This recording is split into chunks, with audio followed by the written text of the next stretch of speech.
Hello everybody, welcome to analyser GS. तो आज हम लोग जो है ना साइंस एंड टेक मॉड्यूल को ही कंटिन्यू करेंगे। तो चलते हैं, सबसे पहले देखते हैं कि एग्ज़ाम का पैटर्न साइंस 69 बीपीएससी में जो है ना साइंस एंड टेक से 10 क्वेश्चन पूछे गए थे।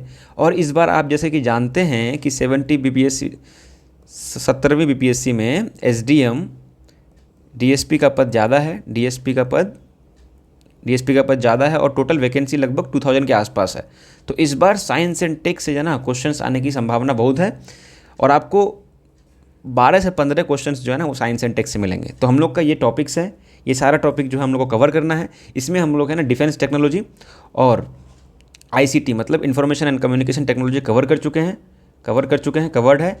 और इसका जो पीडीएफ है ना, आपको पीडीएफ हम हमारे टेलीग्राम चैनल में आपको मिल जाएगी। तो आपको अगर पीडीएफ लेना है तो पीडीएफ जाकर के वहाँ पर देख सकते हैं, उससे आपका रिवाइज हो जाएगा चीज़ें।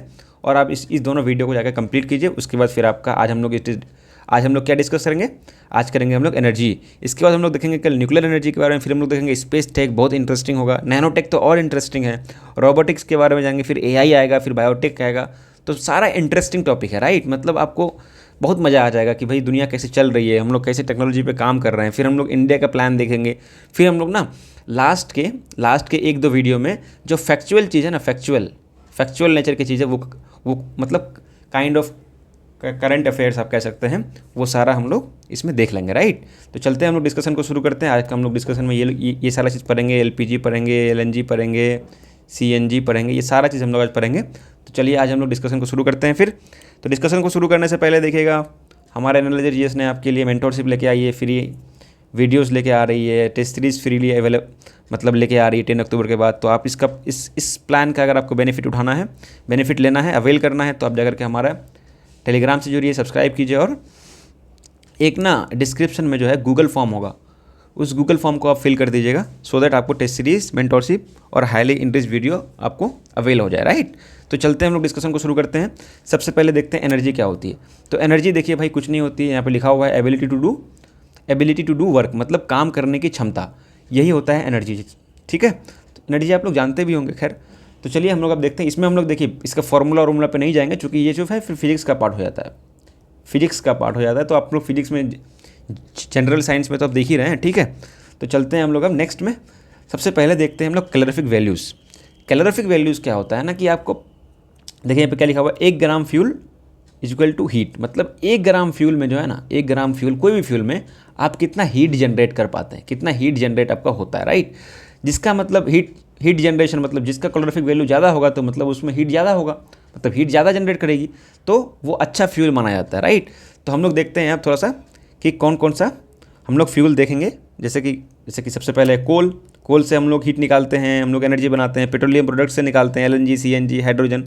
तो देखिएगा ना कि कोल में क्या सीन है।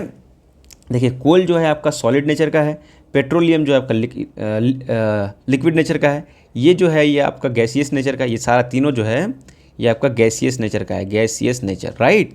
तो चलते हैं अब थोड़ा सा हम लोग देखते हैं कि और ये सबको क्या बोला जाता है, हाइड्रोकार्बन बोला जाता है, राइट। तो अब हम लोग देखते हैं ना कि देखिए इसमें सबसे ज़्यादा कैलोरीफिक वैल्यूज़ जो है वो हाइड्रोजन का है। किसका है, सबसे ज़्यादा है, मैक्सिमम। और इसका जो है सबसे कम है, कितना, मिनिमम। तो हम लोग ऐसे देख सकते हैं, मैक्सिमम, मिनिमम, राइट। तो आपको ज़्यादा ना हम लोग अभी देखेंगे कोल के बारे में भी अच्छे से डिस्कस करेंगे, पेट्रोलियम प्रोडक्ट के बारे में अच्छे से डिस्कस करेंगे, एलएनजी, सीएनजी, हाइड्रोजन, सारा चीज़ देखेंगे। ये तो सब एक वो देख रहे थे कि इसका कैलोरीफिक वैल्यूज़ क्या है, सो दैट आपको ये आइडिया लग जाए कि कौन सा प्रोडक्ट में जो है, कौन सा सब्सटेंस में जो है ज़्यादा हम लोग एनर्जी जनरेट करते हैं, हम लोग जनरेट कर पाते हैं। तो चलिए सबसे पहले देखते हैं हम लोग कोल के बारे में। तो कोल जो है आपको जैसे बताया कि ये सॉलिड नेचर का होता है। ये जो है ना डीप अंडरग्राउंड होता है, मतलब अर्थ के सरफेस से नीचे काफ़ी मिलता है। और आपको पता ही है ना कैसे कोल मिलता है, बहुत पहले 1000-2000 साल पहले कुछ चीज़ें वहाँ पे दबी हुई रहती है, मतलब उसके बाद फिर वहाँ पर high temperature and high pressure के साथ उसमें मतलब हाई टेम्परेचर हाई प्रेशर के साथ इसको मतलब अंडरग्राउंड में होता है ये। और इसमें क्या नीड होता है, high temperature and high pressure, right. और इसमें जो है ना ये याद रखिएगा कि इसमें काफ़ी टॉक्सिन्स मतलब जहरीली पदार्थ जो है वो रिलीज़ किया जाता है। क्या किया जाता है, जहरीली पदार्थ को रिलीज़ किया जाता है। जैसे कि टॉक्सिन में अगर देखेगा कि मरकरी होगा, मरकरी, उसके बाद आपका हो जाएगा सल्फर डाइऑक्साइड, ठीक है, उसके बाद आपका हो जाएगा हेवी मेटल, राइट। फिर उसके बाद आपका नाइट्रोजन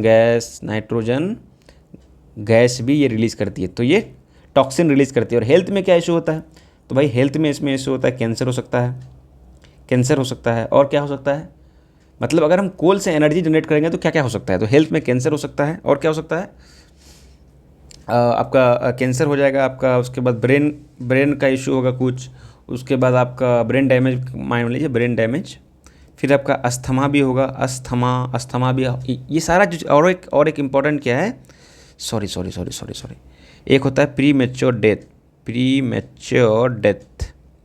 ये सारा चीज़ जो है ना, ये कोल के बर्निंग से होता है। क्या होता है, कोल के बर्निंग से होता है। अब आप बोलिएगा सर कि कोल का जो है एनर्जी हम लोग कैसे जनरेट करते हैं, तो भाई कोल को ना जलाया जाता है। कौन सा, हाई टेम्परेचर हाई प्रेशर में। सबसे पहले तो हाई टेम्परेचर हाई प्रेशर में कोल बनता है, फिर इसको कोल में लेके आते हैं, फिर इसको बर्न करते हैं हम लोग, फिर यहाँ से हम लोग निकालते हैं एनर्जी, ठीक है। फिर वही एनर्जी से हम लोग डे टू डे का वर्क करते हैं, राइट। चलिए नेक्स्ट चलते हैं हम लोग।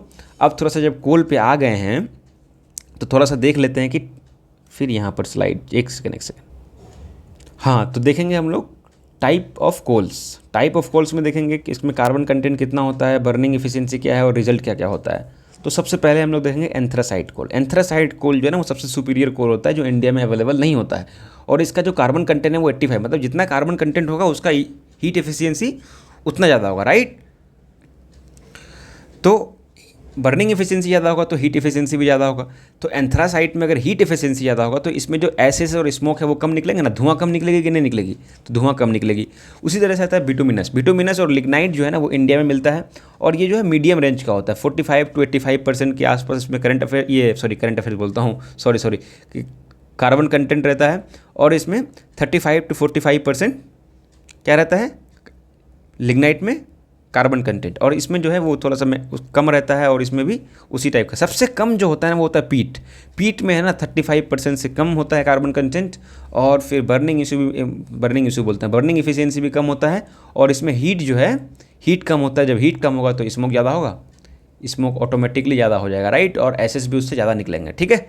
तो ये जो बिटुमिनस और लिग्नाइट है ना, याद रखिएगा, कलर से हाईलाइट किया हुआ है, ये जो बिटुमिनस और लिग्नाइट है ये इंडिया में काफ़ी मतलब अवेलेबल है। और इसका बेनिफिट क्या है पता है आपको,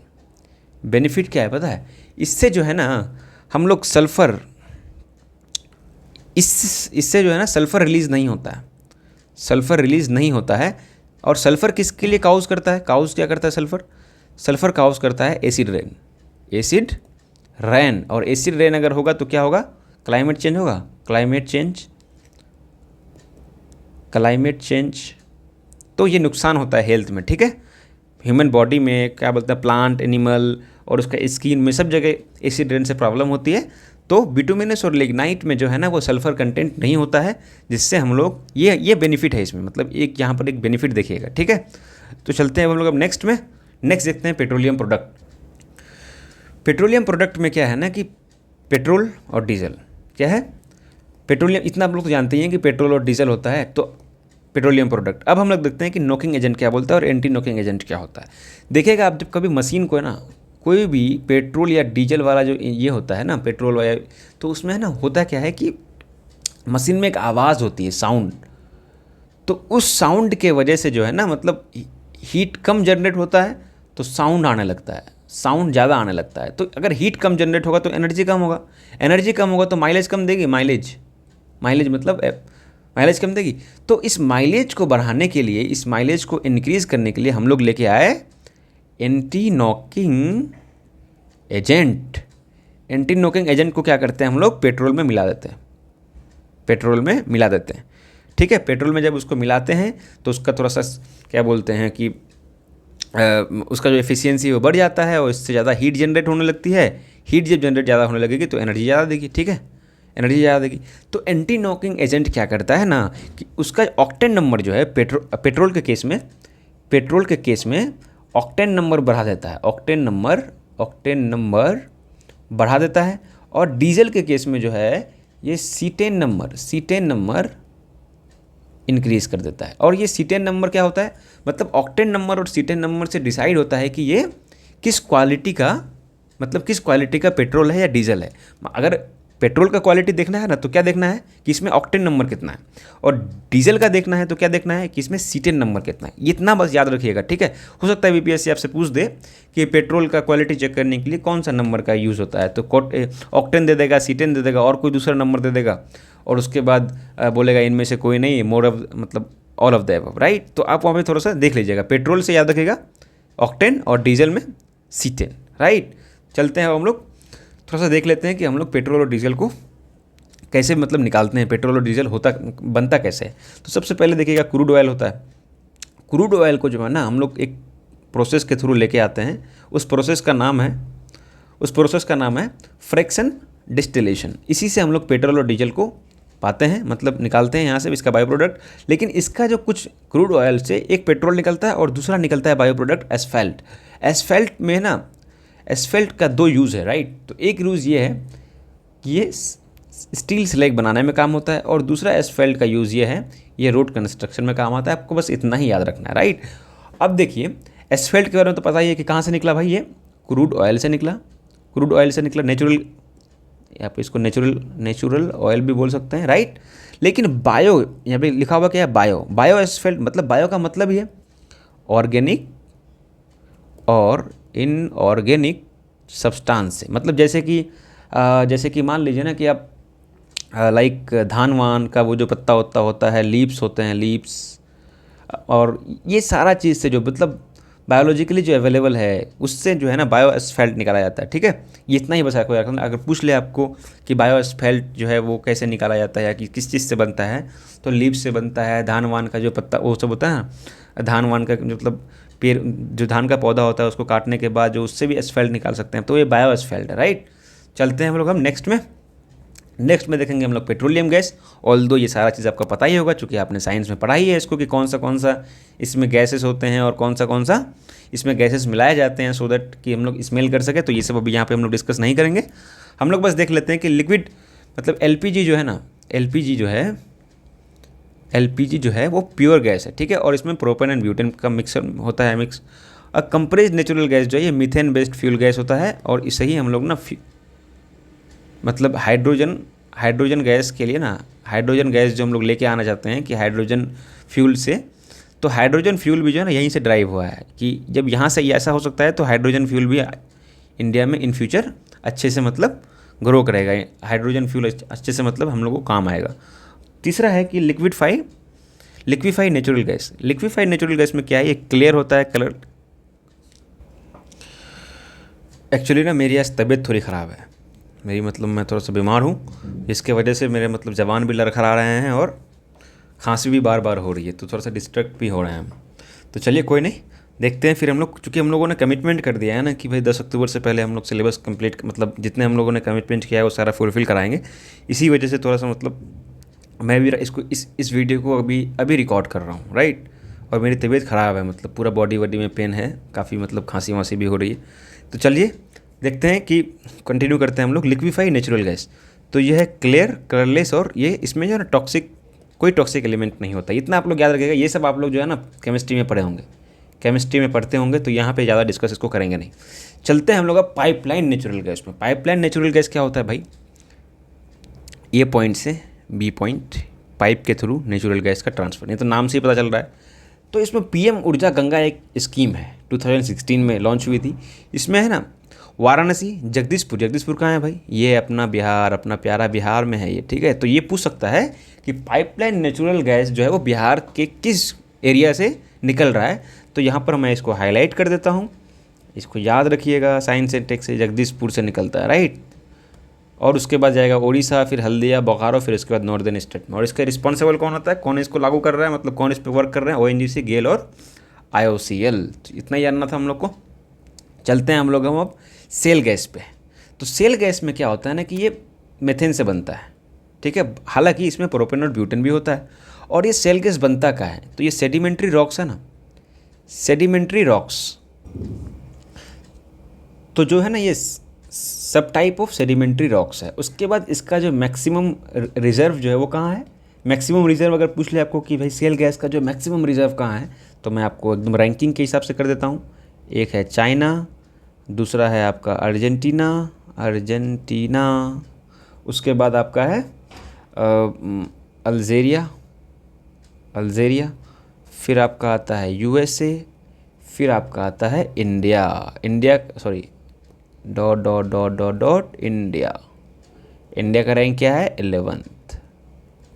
ठीक है, तो चलते हैं थोड़ा सा हम लोग अब इसके बारे में ज़्यादा जानना नहीं है कि ये इसमें जो है ना दो मतलब ये काफ़ी मतलब महंगा होता है, मतलब इसको निकालना। तो ये टेक्नोलॉजी जो है इसमें एक हाइड्रोलिक टेक्नोलॉजी होता है, एक हॉरिजॉन्टल टेक्नोलॉजी होता है, वो हम लोग को देखना नहीं है, आप लोग को काम वो यूपीएससी लेवल की चीज़ है, तो वो हम लोग को देखना नहीं है। लेकिन अब बोलिएगा भैया सर कि इंडिया में जो है वो कहाँ कहाँ मिलता है, तो इंडिया में आपका जो है, इंडिया में जो है आपका, सॉरी यार,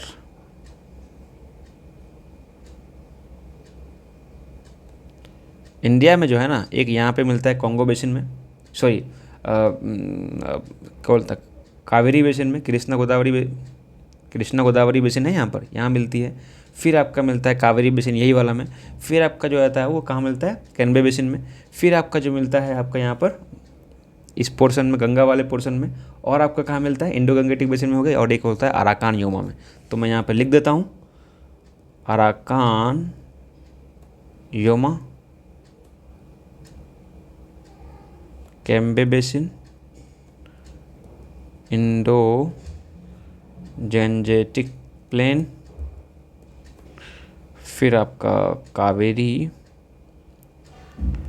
बेसिन, इतना याद रखिएगा। ठीक है, तो चलते हैं अब हम लोग नेक्स्ट में। एक second, why this thing is happening, तबीयत ख़राब है और ये सारा चीज़ें भी आज ही हो रही है। चलते हैं हम लोग अब रिन्यूएबल एनर्जी में। रिन्यूएबल एनर्जी में क्या है, देखिए भाई थोड़ा सा बेयर कीजिएगा, आज मतलब रियली बहुत एनर्जी डाउन है और तबीयत ख़राब है, लिटरली मैं बता रहा हूँ। और इसलिए थोड़ा सा मतलब ब्रेन भी सही से काम नहीं कर रहा है। बहुत कोशिश कर रहा हूँ कि आप लोगों को मतलब उसी टाइप से बताया जाए जिस टाइप से मैंने डिफेंस में आईसीटी में बताया। लेकिन आज क्या कीजिएगा, मतलब ज़्यादा ज़ोर से बोलता हूँ ना, ज़्यादा जोश में बोलता हूँ, ज़्यादा मतलब ताकत लगा के बोलता हूँ तो खांसी हो जाती है, तो फिर दिक्कत होती है। तो चलते हैं हम लोग अब रिन्यूएबल एनर्जी में। तो रिन्यूएबल एनर्जी जो है, रिन्यूएबल एनर्जी भाई जानते ही हैं, वो एनर्जी जो रीन्यू हो सके, रीन्यू हो सके। तो सबसे पहले हम लोग देखेंगे ना सोलर एनर्जी पे। क्या देखेंगे हम लोग, सोलर एनर्जी। तो सोलर एनर्जी भाई पता है आपको सोलर एनर्जी क्या होता है? सोलर एनर्जी में ये हुआ सोलर, इसमें सिलिकन होता है, राइट। और इससे जो है ना एक ऐसे करके आप मान लीजिए, मैं आपको मतलब स्ट्रीट लाइट का बताता हूँ, ठीक है, ऐसे। तो सोलर एनर्जी में जो है ये यहाँ पे होता है एक बल्ब, लाइट यहीं पे होता है ना लगा हुआ, तो ये रोशनी दे रहा है, यहाँ रोशनी दे रहा है, रोशनी दे रहा है, ठीक है, रोशनी दे रहा है। तो यहाँ पे क्या होता है कि यहाँ से आता है एनर्जी, यहाँ पे स्टोर होता है और यहाँ पे इन्वर्टर लगा हुआ रहता है, इन्वर्टर। तो ये जो है इन्वर्टर क्या करता है, डीसी से एसी में कन्वर्ट कर देता है। क्या करता है, डीसी से एसी में कन्वर्ट करता है। ये जो डीसी एनर्जी आती है फिर इसको एसी में कन्वर्ट करके, ऐसे इन्वर्टर का काम ही यही है, आप लोग फिजिक्स में पढ़े होंगे। तो चलिए, तो है क्या ना इसमें कि सोलर एनर्जी जो है यहाँ पे होता है सन, यहाँ से आती है रोशनी, इसकी सनलाइट आती है, फिर ऐसे करके इसमें एक सोलर पैनल होता है, यहाँ से हम लोग उसका इसमें जाते हैं इन्वर्टर में, फिर वहाँ से हम लोग को लाइट मिलता है, ठीक है। तो यही मैकेनिज्म है इसका, इसमें ज़्यादा आपको कुछ भी याद नहीं रखना है। फोटोवोल्टिक होता है, पीवी होता है इसमें, इससे ज़्यादा आपको कुछ भी याद नहीं रखना है, राइट। तो चलते हैं हम लोग नेक्स्ट में। नेक्स्ट है आपका fuel cell and microbial cell. तो फ्यूल सेल जो है ना, फ्यूल सेल अगर आपको थोड़ा सा हाइड्रोजन फ्यूल सेल के बारे में देखेंगे तो ये हाइड्रोजन फ्यूल होता है और ये एवरी लेवल में होता है, मतलब रॉकेट तक का भी इसमें यूज़ किया सकता है। मतलब इस एनर्जी से, फ्यूल सेल से आप रॉकेट भी लॉन्च कर सकते हैं। क्या कर सकते हैं, रॉकेट भी लॉन्च कर सकते हैं, ठीक है। और ये आपको पता ही है ये डीसी होता है।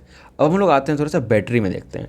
तो बैटरी जो है ना ये केमिकल एनर्जी से होता है और इसका साइज जो है वो बड़ा होता है और ये डीसी ही एप्लीकेबल होता है। और ये अगर एक बार एनर्जी स्टोर हो गया तो आप इसको बाद में भी यूज़ कर सकते हैं, लेटर यूज्ड कर सकते हैं। लेकिन फ्यूल सेल और माइक्रोबियल सेल में क्या होता है ना, फ्यूल सेल में क्या होता है कि हाइड्रोजन है, अभी ही बर्न होगा ये और अभी ही आपको एनर्जी प्रोवाइड करेगा। लेकिन बैटरी के केस में ऐसा नहीं होता है। बैटरी के केस में क्या होता है कि आपका स्टोर कर दिया, वो एनर्जी स्टोर हुआ और बाद में भी आप उसको यूज़ कर सकते हैं। तो चलते हैं हम लोग थोड़ा सा देख लेते हैं माइक्रोबियल सेल क्या होता है। तो भाई देखिए, ये फ्यूल सेल के तरह ही होता है, लेकिन इसमें ऑर्गेनिक और इनऑर्गेनिक मैटर को रखा जाता है और ये काफ़ी कॉस्टली होता है। बस इतना ही याद रखिएगा, माइक्रोबियल नाम ही से याद रखिएगा, माइक्रोबियल सेल। ठीक है, माइक्रोबियल सेल। तो माइक्रोबियल फ्यूल सेल तो MFC इसको बोलते हैं। माइक्रोबियल फ्यूल सेल में क्या होता है, ऑर्गेनिक इनऑर्गेनिक और काफ़ी कॉस्टली होता है, इतना ही आपको याद रखना है। तो चलते हैं हम लोग थोड़ा सा देखते हैं फ्लाई ऐश के बारे में। फ्लाई ऐश, तो फ्लाई ऐश क्या होता है पता है, ये कोल को जो है ना, जब आप बर्न कीजिएगा, आप लोग देखे थे वहाँ पे कोल को बर्न करने से क्या हो रहा था, एनर्जी निकल रहा था। तो कोल को जब आप बर्न करते हैं कहाँ पर, पावर प्लांट में, तब जा कर के ये फ्लाई ऐश निकलता है। और ये दो टाइप का होता है। क्या क्या होता है, एक होता है हेवी वेट फ्लाई वेस्ट और दूसरा होता है लाइट वेट फ्लाई ऐश। ठीक है, तो फ्लाई ऐश का जो है ये एडवांटेज और डिसएडवांटेज थोड़ा देख लेते हैं। देखिएगा कि ये ब्लैक कार्बन कंटेंट करता है। ठीक है, मतलब ब्लैक कार्बन इसमें होता है और ब्लैक कार्बन से क्या होता है ना, एरोसोल हो जाता है। एरोसोल कौन होता है, मतलब सस्पेंडेड पार्टिकुलेट मैटर्स जो होते हैं ना एयर में, बहुत छोटा छोटा पार्टिकल्स जो आपके सांस के थ्रू आपके बॉडी में जाती है, फिर आपको लंग्स में इफेक्ट करती है, वो इसमें पाया जाता है। राइट, उसके बाद क्या होता है, जब वो होगा तो ऑब्वियसली भाई सफोकेशन होगा और सफोकेशन होगा तो हेल्थ इशू हो जाएगा। लेकिन लाइट वेट फ्लाई ऐश में कुछ कुछ एडवांटेज है, जैसे कि सीमेंट और ब्रिक इंडस्ट्री में हम इसको यूज़ कर सकते हैं और इससे जो चीज़ें बनती है ना वो फायर रेसिस्टेंट होती है। क्या होती है, ये बहुत इंपॉर्टेंट प्रॉपर्टी है इसकी कि ये फायर रेसिस्टेंट होते हैं। और हम लोग अभी बात कर रहे हैं कि ब्रिक इंडस्ट्री को जो है ना, ब्रिक इंडस्ट्री में जो हम लोग मिट्टी का यूज़ करते हैं, मतलब मिट्टी का सॉयल का जो यूज़ करते हैं, उस सॉयल से को हम लोग रिप्लेस करके फ्लाई ऐश की तरफ शिफ्ट हो जाएं। ठीक है, तो चलिए नेक्स्ट चलते हैं। नेक्स्ट देखें हम तो बायोचार। तो बायोचार भाई क्या है, तो बायोचार कुछ नहीं है, ये बायो प्रोडक्ट है किसका, बायोमास गैसिफिकेशन का। मतलब बायोमास को जब हम लोग गैसिफिकेशन के थ्रू करते हैं तो बायोचार निकलता है। जिस तरह से कोल को बर्निंग करने से क्या निकलता है, फ्लाई ऐश निकलता है। उसी तरह से अगर हम बायोमास, कोई भी बायोमास, जैसे कि कोई इनऑर्गेनिक और ऑर्गेनिक मैटर्स को अगर हम लोग वो करेंगे, उसका गैसिफिकेशन करेंगे तो बायोचार हम लोग को मिलेगा। तो इसमें क्या होता है ना कि नाइट्रोजन और फॉस्फोरस जो है वो काफ़ी इनरिच होता है और इसमें लीचिंग प्रोसेस जो है वो काफ़ी स्लो कर देता है। लीचिंग प्रोसेस काफ़ी स्लो कर देता है और ये हाईली फ्लेमेबल होता है। क्या होता है, हाईली, बहुत सर में दर्द हो रहा है यार, हाईली फ्लेमेबल। तो चलते हैं हम लोग अब नेक्स्ट की तरफ। एक है आपका बायोफ्यूल। तो बायोफ्यूल है ना, आ गए हम लोग अब लास्ट में ही है, छोटा ही लेक्चर होगा चूँकि सर तबीयत ख़राब है मेरी। बायोफ्यूल जो है ये फर्स्ट जनरेशन होता है, सेकंड जनरेशन होता है, थर्ड जनरेशन होता है और फोर्थ जनरेशन होता है। तो बायोफ्यूल भाई होता क्या है, बायोफ्यूल होता कुछ नहीं है, लिविंग, नॉन लिविंग और प्लांट, ये तीनों को जो है ना मतलब ये तीनों का यूज़ हो सकता है किसमें, बायोफ्यूल में। मान के चलिए कि कोई नॉन लिविंग चीज़ है, कोई प्लांट है, वो उसको अगर आप हाई प्रेशर हाई टेम्परेचर में रख दीजिएगा या उसका मतलब प्रॉपर मतलब जो मैकेनिज़्म है बायोफ्यूल बनाने का उसके हिसाब से अगर कर दीजिएगा तो आपको बायोफ्यूल मिल जाएगा। तो सबसे पहले हम लोग देखते हैं कि फर्स्ट जनरेशन बायोफ्यूल होता क्या है। फर्स्ट जनरेशन बायोफ्यूल में क्या होता है ना कि इसमें हम लोग एडिबल प्लांट को हम लोग लेते हैं। किसको लेते हैं, एडिबल प्लांट को। एडिबल प्लांट में क्या करते हैं हम लोग, जैसे कि एग्जांपल ले लीजिए आप, जैसे कि मेज को हम लोग लिए, उसके बाद इसको ना, या मेज को ले या फिर आप शुगर केन को भी कर सकते हैं, शुगर केन और मेज। इसको हम लोग क्या करते हैं, इससे हम लोग को फिर क्या बनता है, मोलासिस बनता है। ये हम लोग को देखना नहीं है वैसे। इस मोलासिस के बाद इसको ईस्ट में होता है, ईस्ट बन जाता है, फिर इसके बाद एथेनॉल बनता है, एथेनॉल। और एथेनॉल क्या है, एथेनॉल को जो है ना पेट्रोल और डीजल में, मतलब पेट्रोल डीजल में मिलाया जाता है ताकि इसका ऑक्टेन और सीटेन नंबर इंक्रीज़ हो और इसमें जो है इनका जो फ्यूल बर्निंग का जो एफिशिएंसी है वो काफ़ी इंक्रीज़ हो जाए, इसलिए हम लोग बोलते हैं ना एथेनॉल ब्लेंडिंग। E10 हम लोग पढ़ेंगे अभी, E10 क्या होता है, E20 क्या है, E70 क्या है, सब पढ़ेंगे अभी। उसके बाद हम लोग देखते हैं सेकेंड जनरेशन। यहाँ पे आ गया ना, एथेनॉल से क्या हो जाएगा, पेट्रोल में हम लोग पेट्रोल में ब्लेंड करेंगे उसको, और उससे हम लोग का गाड़ी का या एनर्जी जो मतलब हीट है, एक सेकेंड सॉरी यार स्नीजिंग आ रही थी। तो होता क्या है कि एथेनॉल जो है ना, एथेनॉल जब हो जाएगा तो इसमें हम लोग मिलाएंगे किसमें, पेट्रोल में मिला करके फ्यूल का एफिशिएंसी को बढ़ाते हैं। ठीक है, तो चलते हैं हम लोग नेक्स्ट में, सेकेंड जनरेशन में क्या है कि सेकेंड जनरेशन में आप अगर देखिएगा ना, तो इसमें नॉन एडिबल प्लांट को हम लोग लेते हैं, प्रोसेस फिर आपका सेम है, लेकिन इसका एग्जाम्पल अगर आप देखिएगा ना, तो ये होता है आपका जेट्रोफा, उसके बाद पोनगैनिया। ठीक है, ये कुछ नहीं होता, ये इसका लीव्स को लेकर के LEAVES, लीव्स जो है इसका लीव्स को, इसके पत्ता को लेकर के हम लोग क्या करते हैं, लिपिड बनाते हैं पहले, फिर लिपिड से क्या बोलता है, बायोडीजल। वहाँ पेट्रोल, यहाँ पर बायोडीजल, राइट। अब हम लोग चलते हैं नेक्स्ट की तरफ। नेक्स्ट क्या है हम लोग का, थर्ड जनरेशन। यहाँ भी हम लोग मेज बाई प्रोडक्ट निकल सकता है ऐसे करके, तो चलते हैं, हम लोग इतना जानना नहीं है हम लोग को भाई, वो UPSC लेवल की चीज़ें हैं। तो हम लोग देखते हैं अब थर्ड जनरेशन को। तो थर्ड जनरेशन में क्या है ना कि इसमें इसको ही हम लोग क्या बोलते हैं, एल्गोइल, मतलब एलगे प्लस OL, ये नाम यहाँ से ड्राइव हुआ है। तो इसमें क्या करते हैं ना हम लोग, इसमें हम लोग जो एल्गी है ना, जितने भी एल्गी हैं इसमें लिपिड बनाते हैं, उससे फिर हम लोग बायोडीजल। ठीक है, और चलते हैं हम लोग अब फोर्थ में क्या है, फोर्थ जनरेशन में आपका इसमें GM प्लांट और MFCs ये सारा जो है ये आता है। MFCs क्या बोलते हैं उसको, माइक्रोबियल फ्यूल सेल, और GM प्लांट के थ्रू हम लोग यहाँ पर बायोफ्यूल बनाते हैं किसमें, फोर्थ जनरेशन में। और हम लोग का टारगेट पता है क्या है इसमें हम लोग का टारगेट है 2025 तक 20% एथेनॉल किसमें, पेट्रोल में, और 2030 में क्या है 5% बायोडीजल कहाँ से निकलता था अभी, बायोडीजल कहाँ से निकलता था भाई, बायोडीजल निकलता था अभी आपका वहाँ से, बायोडीजल प्लस इसमें किसमें, डीजल में। ठीक है, बायोडीजल हम लोग का सेकेंड जनरेशन में निकल रहा था। कैसे बनाते थे हम लोग, जेट्रोफा का जो पत्ता होता है उसको हम लोग लिपिड में पहले टिक करते थे, समझ गए, उसके बाद हम लोग का बायोडीजल बनता था। तो आज का डिस्कशन हो गया का एंड। देखिए यार थोड़ा सा टॉलरेट कीजिएगा आज, क्योंकि आज मेरे सर में भी बहुत दर्द है और कंटिन्यू स्नीजिंग आ रही है, खांसी हो रही है, और एक बार जब स्नीजिंग या खांसी होती है ना, फिर फ्लो टूट जाता है, फिर मुझे फ्लो बनाना होता है। तो इसमें थोड़ा सा आपको आज थोड़ा सा बेयर कर लीजिएगा। और इसका PDF जो है ना आपको एनालाइजर GS के टेलीग्राम पे आपको मिल जाएगा। और अपने दोस्तों को भी ये सारी चीज़ें शेयर कीजिए, गूगल फॉर्म को भर दीजिएगा, ताकि आपको सारा चीज़ें मिल जाए, मेंटोरशिप मिल जाए, टेस्ट सीरीज मिल जाए। आप देख रहे हैं आज मेरी आवाज़ में भी लड़खड़ाहट है, मतलब मेरा दिमाग प्रोसेस कुछ कर रहा है, मैं बोल कुछ रहा हूँ, कितने बार मैंने मिस्टेक्स किए हैं, मतलब फिर उसको सुधारा हूँ। ठीक है, अभी भी खांसी आ गई। तो मतलब पता है क्या हो रहा था, ब्रेन कुछ और कहना चाह रहा था, और जाकर के मतलब ज़बान से मतलब टंग से कुछ और चीज़ें निकल रही थी। देख रहे हैं अभी भी मैं लंग बोल रहा था राइट, तो टंग बोलने की जगह मैं लंग बोल रहा था।